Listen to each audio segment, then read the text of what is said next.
안녕하세요. 버마라먹토파입니다. 구독과 좋아요, 알림 설정, 회원가입 부탁드리겠습니다. 지난달 국회에서 통과된 전월세 임대차 계약기간 2년에서 3년으로 늘리고요. 계약갱신 청구권 사용 횟수 2회로 변경해버리면 이제 9년 임대기간이 나오게 됩니다. 이렇게 되면 상당히 전세시장은 엄청난 변화의 바람을 맞이할 수밖에 없겠고, 이게 발의가 됐습니다. 이미 발의가 돼서 이제 절차를 밟아가지고 통과만 시켜버리면 그대로 전세시장에 적용이 될 가능성도 있어요.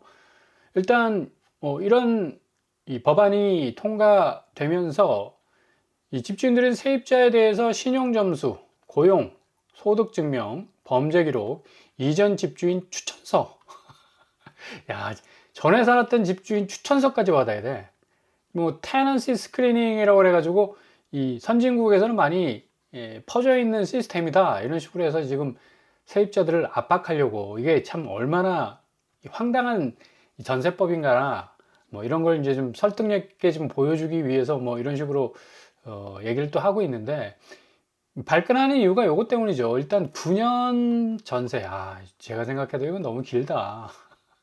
이거는 조금 이게 조정이 좀 이루어져야 될 것 같고요. 임차인의, 요거는 중요하죠. 권리 발생 시점은 그 다음날 빵시인데 이제 당일 빵시로 이제 바꾸게 되고, 그다음 임차인이 등기만으로 보증금 미반환 시 바로 임차인이 이제 강제경매 신청할 수 있어요. 이것도 굉장히 강력한 권한이 될 수가 있겠죠.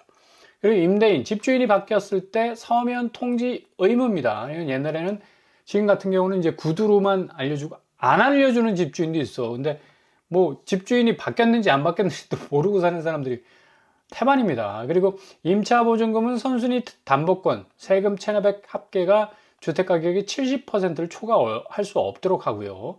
그리고 임대인은 국세, 지방세, 납부증명서, 최근 2년간 건강보험료 납부 내역을 누구에게? 임차인에게 제공해야 된다.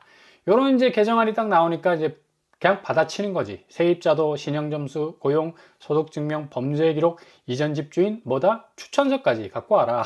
이래가지고 지금 전세 시장이 아주 그냥 아수라장이 될 지경인데, 아마 이 법안은 어느 정도 조정을 거쳐서 대부분 이 윤곽을 드러낸 내용대로 통과가 될 것 같습니다.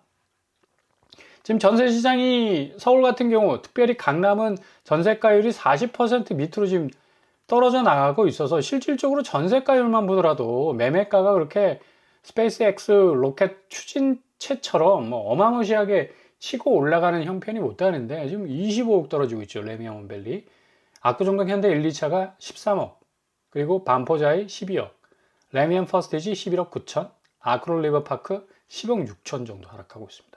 이렇게 전세가율 자체가 현저하게 강남을 중심으로 해서 떨어지고 있다는 얘기는 그동안 매매가가 전세가에 비해서 터무니없이 많이 올라갔다는 얘기. 터무니없이라는 수식어가 붙었다는 얘기는 거품이라는 얘기입니다.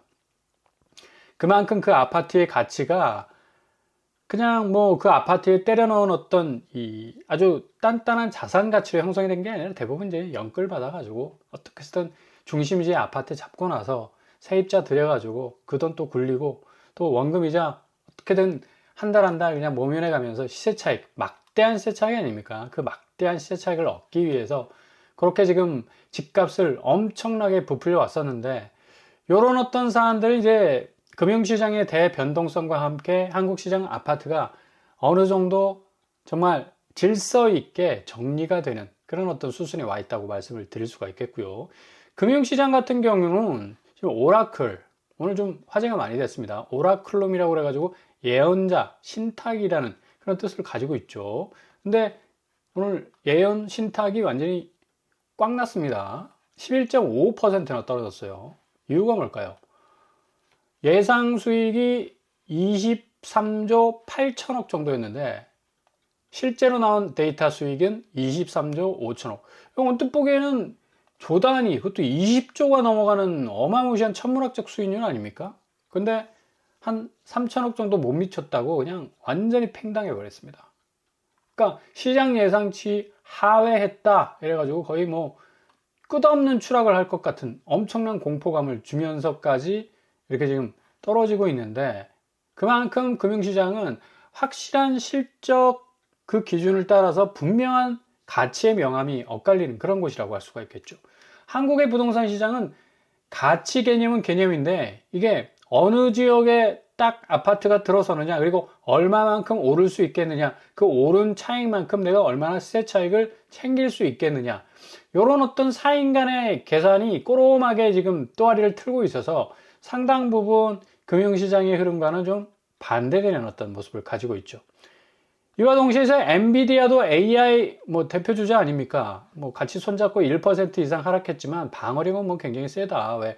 엔비디아는 570억 달러, 우리나라 돈으로 83조의 어마무시한 수익률을 창출했음에도 불구하고 요즘 굉장히 보합세를 쭉 보이고 있죠. 억가라고 그래가지고 AI 거품론 때문에 그 소용돌이 속에서 지금 못 빠져나오고 있는 상황으로 치닫고 있습니다. 그럼에도 불구하고 엔비디아가 워낙에 실적이 좋았기 때문에 그래도 1% 한도 안에서 방어진을 구축을 하고, 오라클 같은 경우는 한도 끝도 없이 그냥 떨어지기 11% 떨어졌으니까 오늘 밤에 또 얼만큼 떨어질지 많은 투자자들에게 지금 공포감을 안겨주고 있는데, 이렇게 명암이 분명합니다. 실적을 어떻게 냈느냐, 기대감을 어떻게 충족시켰느냐에 따라서. 근데 한국 부동산 시장은 다 베일에 가려져 있잖아. 브로드컴은 11일, 한국 시간으로는 12일 오전 7시경에 발표하고요. 이건 삼성전자와 하이닉스와 딱 연결된 기업이기 때문에 바로바로 영향을 받을 수밖에 없겠고, 마이크론 역시도 한국 시간 18일 새벽에 실적을 발표하게 됩니다. 자, 이런 식으로 명암이 쫙 깔립니다. 그 기준은 투명한 실적이다, 투명한 가치다, 투명한 기업 평가다. 근데 한국 아파트 시장은 어느 쪽에 아파트가 딱 전봇대처럼 꽂혀 있느냐에 따라서 그 가치가 달라져 버리니까 분명한 부동산 양극화가 지금 일어날 수밖에 없는 거다. 양주 이천은 지금 분양가에서 3억 내려도 안 팔린다고 난립니다. 양주시 양주 서희 스타힐스 2억 8천, 여기 3억 가까이 떨어지죠. 거의 반토막 수준입니다. 여기는 이 정도 떨어지면. 그리고 이천시 역시도 경기 외곽권인데 2억 5천씩, 2억 4천 이런 식으로 떨어져 나가니까 이제 거의 이제 50% 이상 파이가 떨어져 나갈 것 같고, 자, 반대적으로 과천, 분당, 수지 신고가 릴레이를 지금 계속 보이고 있다고 하는데, 실질적으로 이 매매가를 들여다보면 그렇지도 않아요. 과천 프루지오 서밋이 4억 8천, 과천자이 3억 8천, 과천 주공 10단지 3억 5천 지금 떨어지고 있습니다. 그리고 조금 범위를 좁혀서 일주일 거래 상관으로 보면 실거래가 내역이 없어요. 신고가 릴레이, 요거는 좀 확인을 좀 해봐야 될 것 같아요. 릴레이, 글쎄요, 최고가를 계속적으로 지금 찍고 있는 곳이 어딘지 분명치 않은 상황 가운데 입지가 일단 좋으니까, 서울 접근성이 좋으니까 이런 얘기가 나오는 것 같고, 성남시 분당구 역시도 2억 5천, 아르말 1단지 2억, 더 샵 판교도 1억 8천 정도 하락세를 보이고 있는데, 또 임해동 쪽도 2억 5천만 원 하락하고 최고가 거래가 조금씩 또 이어지고 있는 그런 어떤 상황입니다. 일단 또 수정구 역시도 하락 추세를 보이고 있고, 최근에는 실거래가 내역이 없어요. 그러니까 최고가 자체가 계속적으로 추매하는, 그 꼬리를 잡으려고 릴레이식으로 이어져 가는 그런 어떤 형국은 못 된다. 일단은 입지가 어디냐, 시세 차익이 얼마나 나오느냐에 따라서 그냥 근본적으로 이제 진골이냐 성골이냐, 이제 신라시대 때 귀족 성분 나눌 때 그렇게 나눈 것처럼 아파트도 이런 식으로 그냥 태생적으로 어떤 입지에 있느냐에 따라서 시세 차익이 많이 나오느냐 안 나오느냐 이런 식으로 지금 가기 때문에 부동산 양극화가 지금 구조적으로 지금 완전히 지금 굳혀져 가고 있는 그런 상황인데, 이거 깨야죠. 시세 차익 쏠림 현상 때문에 얼마나 많은 사람들이 내 집 마련하기 위해서 그냥 피골이 상접하고, 그죠? 맷돌을 돌려가면서 그런 식으로 그냥 달려왔습니다. 14년치 월급 한 푼도 안 쓰고 모아야지 서울 아파트 마련할 수 있답니다. 참 이거 비애가 느껴지죠. 서울에서 누구나 자기 이 직주 근접 가까운 곳에서 아무런 허들 없이 그냥 내가 살기 위해서 주거용으로 들어가는 그런 어떤 집의 개념이 이제 완전히 좀 사라지고 있다. 월소득 대비 월임대율 비율이 RIR이라고 하는데, 이거는 이제 똑같아요. 근데 이제 PIR 자체가 이제 15년 정도, 14년 정도 걸려버리니까 부동산 양극화가 일어날 수밖에 없다. 이 양극화를 뛰어넘기 위해서 작년 8월에 거의 10조 원에 가깝게 대출을 그냥 완전히 쏟아내지 않았습니까? 주담대 10조, 한 달간 10조 증가했습니다. 근데 그때 주담대가 8조 5천억이야. 그럼 요게 지금 어느 정도 고점에 물려있는 집들을 다 잡았다는 얘기인데, 결국에 가서는 집값이 이제 하락하기 시작하면 이거 걷잡을 수 없이 쏟아지게 생겼어요. 지금 금리가 7%잖아. 당시 금리가 한 3% 정도까지 내려갔었습니다. 근데 7%까지 지금 올라가가지고 이거 거의 정신 없을 겁니다. K뱅크는 상단이 7.72%예요. 자, 계산기에 집어넣으면 3억 받는다고 치고 20년 7.2% 잡아봅시다. 3억 받았는데 이자만 2억 5천 이상 내야 됩니다. 배보다 배꼽이 더 크죠. 매월 236만 원 내야 되고. 이렇게 되다 보니까 결국에 가서는 다 그냥 집 산 사람들이 자기 집 같은데 다 은행집이야. 그리고 그 집 자체가 내가 매달 현금 흐름이 원활하지 못하면 그냥 경매로 가버리는, 주식에서 말하는 반대 매매 당할 수도 있다는 얘기예요. 그러니까 굉장히 아슬아슬한 외줄타기를 하고 있는 건데, 지금 이 고환율과 부동산 집값이 잡히지 않아서 한국은행은 금리나 내년 1월에도 안 할 가능성이 높아요. 그러니까 초저금리 시대 1%, 2%, 3%까지 치자. 그까지 금리가 내려갈 이유는 전혀 없죠. 가뜩이나 지금 최고점을 찍고 있는 환율은 1474원까지 지금 올라가고 있고, 환율은 당연히 원화 가치가 하락하기 때문에 대출자 이자 부담이 커질 수밖에 없습니다. 그리고 실질적으로 실생활 물가, 수입 물가가 올라가기 때문에 물가적인 차원에서도 상당한 부담을 느낄 수밖에 없겠고, 그럼 그렇게 전부 때처럼 좋은 입지에 딱딱딱딱 꽂아놓은 아파트, 그 누가 받아줄래요? Republic of Korea Population, 그러니까 우리나라 인구, 생산 가능 인구 보십시오. 그냥 스키 슬로프입니다. 쭉 타고 내려오죠. 2020년, 2030년 그 상간에 아주 현격한 어떤 차이를 보여주고 있는 겁니다. 거의 10만 채나 되는 이 서울 아파트, 누가 잡아주겠습니까? 인구가 지금 점점 사라지고 있는데, 인구 얘기하지 마시라. 꼭 하락 얘기하면서 인구 갖다 붙이더라. 아니, 실질적으로 사람이 있어야 그 집에 들어갈 사람이 생길 거 아닙니까? 15년 후 2040년 넘어가면 5년마다 350만, 10년에 700만, 30년에 2100만 감소합니다. 5년마다 부산, 인천 하나씩 텅텅 비는 것과 똑같은 이치에 그런 어떤 산식이 나오기 때문에 지금 어떻게 해서든 버텨가지고 그냥 최고가 받아가지고 탈출을 하려고 계산기 두드리고 있는 집주인들. 근데 지금 분위기도 상당 부분 많이 얼어붙어 있어가지고 힘들 가능성으로 보이고요. 우리 지금 코스피, 코스닥 작은 어떤 변수 때문에 이렇게 뚝뚝 떨어지는 거 보십시오. 이게 투명한 시장이죠. 부동산 시장은 이게 악재로 나오든 이게 불리한 상황이 나오든 규제가 나오든 꼼짝도 안 하고 있지 않습니까? 그만큼 시장 자체가 정상적으로 안 돌아간다는 얘기고, 오늘 코스피가 파월에서 산타 선물 받았어요. 기준금리 인하했지 않습니까? 그럼 상승해야지. 근데 오히려 더 하방 압력을 받았다. 왜냐?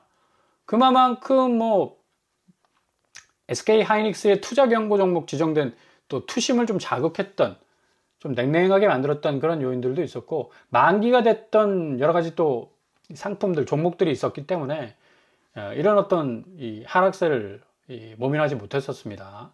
자, 이런 작은 변동성 안에서 출렁거리는 어떤 금융시장과는 달리 서울 아파트 값은 계속 오른다.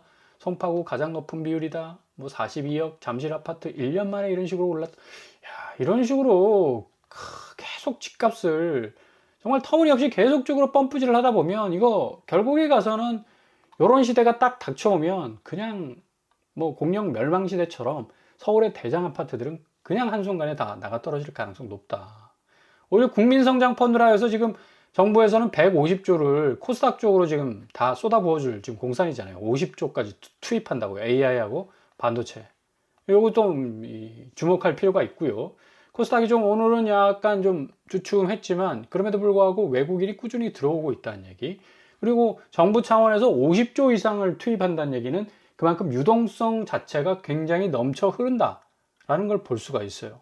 그러니까 앞으로 시장 자체가 굉장히 현금이 아주 풍요롭게 흘러갈 수 있기 때문에 여기 투자하시는 분들은 상당히 또 이득을 볼 수 있는 그런 부분이 있고, 반대적으로 지금 부동산은 좀 3중, 4중 규제에 딱 묶여 있지 않습니까? 주택가격에 따라서 대출 한도도 6억, 4억, 2억으로 묶여 있어요. 또 차등으로 딱 묶여 있습니다. 스트레스 금리도 역시 최고 3% 가상금리 붙죠. 그 다음에 전세대출 DSR 역시도 집주인 같은 경우는 임차인으로 전세 대출을 받는 경우에는 전세 대출 이자 상환분을 DSR에 적용하게 된다. DS에 적용하게 된다. 그런 어떤 이 규제까지도 내놓고 있기 때문에 전방위적으로 지금 부동산 시장의 아파트는 유동성 자체가 상당 부분 쪽으로 들어가 있다. 그러니까 현금 자체가 제대로 흘러가지 못하는 시장은 상당히 어려움을 겪을 수밖에 없는 거죠. 오늘 뭐 부동산원에서 다시 집값이 오름세로 전환이 되고 있다는 분위기를 다시 끌고 가고 있는데 그것 자체가 참 여러모로 참 지금 현장의 분위기와는 전혀 좀 다른 딜레이된 어떤 공식 지표들이 계속적으로 혼조세 이 매수자들의 어떤 마음을 흔들고 있으니까 이거 뭐 완전히 부동산 시장 자체가 위기 중의 위기다라고 말씀을 드릴 수가 있어요. 그만큼 앞으로 금융시장과 또 부동산 시장에 초반에 말씀드린 오라클과 엔비디아의 운명이 쫙 갈라지는 것처럼 이게 입지 하나만으로 시세 차익 하나만으로 아파트의 가치가 이제는 결정되기에는 인구수가 그리고 생산 연령대가 너무나 달라진 완전히 격변하는 시대를 맞이할 수밖에 없기 때문에 아무리 고점의 아파트를 사더라도 그 고점 위를 밟고 올라설 만한 그런 어떤 가치의 어떤 상승 효과는 기대하기 힘들다. 그 대부분 다 빚 아닙니까? 부채 아닙니까? 그걸 다 묻고서라도 내가 그 집 사줄게 하는 사람들이 그냥 천지빛깔로 탁 깔려 있어야 되는데 이제 드문드문 아예 그냥 시장에서 뭐 자취를 감출 수 있는 그런 위기 상황이 충분히 찾아올 수 있다는 얘기죠. 잘 지켜보시면서 한 발 한 발 접근하신다면 지금 부동산 시장이 굉장한 어떤 혼조세로 보이지만 실질적으로 한꺼풀을 다 걷어내고 보면 상당히 좋은 기회들이 여러분 눈앞에 펼쳐지게 될 겁니다. 이 하단 이 단가들이 결국 허들이 조금 낮아진 상태에서 깡충깡충 넘어갈 수 있는 그런 어떤 또 기회들도 많이 있기 때문에 잘 지켜보시면서 도전하신다면 좋은 기회 맞이하실 수 있을 겁니다.